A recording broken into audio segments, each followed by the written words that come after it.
This is Crenshaw, Briggs and VT. We want the touchdown. We not trying to go for 3. And it's best if you get up out the street, because them bulls out the pen and they about to stampede. You know, the Texans, you got the Colts with AR and Minshew, the Titans with a 3 quarterback system, the Niners. Paul, what quarterback, besides the Texans, what quarterback battle are you excited to see and over with? Well, it's funny to see what's going on in Tennessee because it seems like to open things up that a guy in Malik Willis who looked like he might be off the actual roster given the way that they were treating him at the end of last year, that he is ahead of Will Levis on the depth chart makes me chuckle a bit. But of course, you got Ryan Tannehill at the top. I was sure that they would try to move him or something this offseason.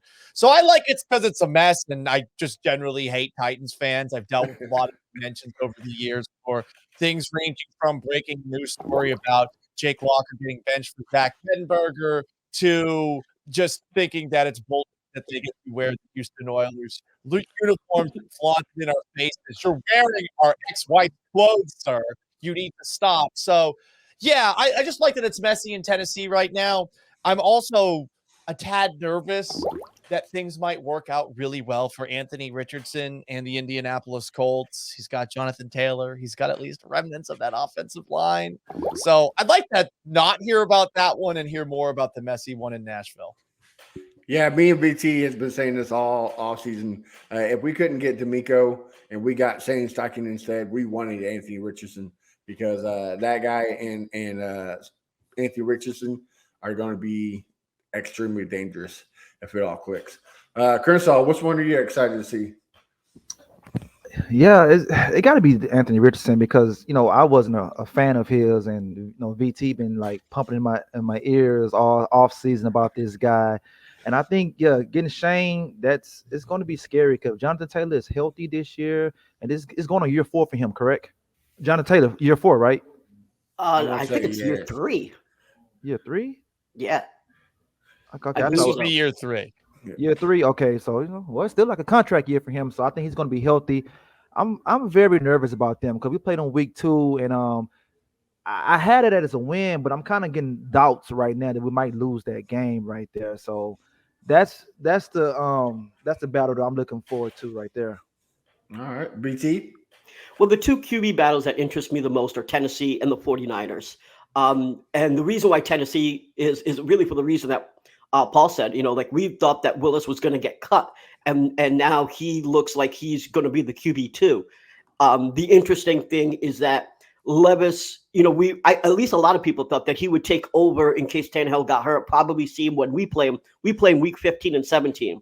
So you think that's probably around the time that Levis would be starting, right? You got the 32nd overall pick. You got to put him in there sometime. But if Willis is beating him in camp, which is what the reports say that Willis is actually surprising people. So if the Titans actually think they got a shot here, they wouldn't throw Willis in.